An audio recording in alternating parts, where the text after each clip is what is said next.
Hello मामू, आज नया क्या लाए हो?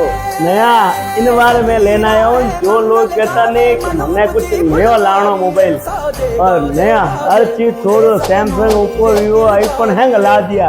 मैंने कोई नया लानो तो इन बार मैं मारे दोस्त वास्ते भया वास्ते नया मॉडल लेना आया हूँ। जिन्हों नौ मनोला आवो दिल खुश कर जाला लोग खाली हुई जे इन बार से देखोला।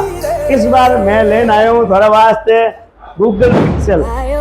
गूगल पिक्सल का मोबाइल, गूगल पिक्सल 8 है 256 GB और गूगल पिक्सल 9 256 GB मॉडल लेना आ गया हूँ आपने गाँव बालोतरा में।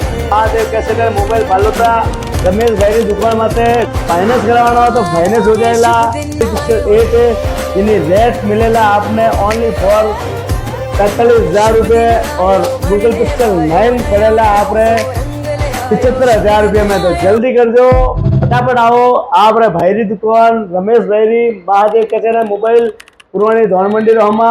Thank you.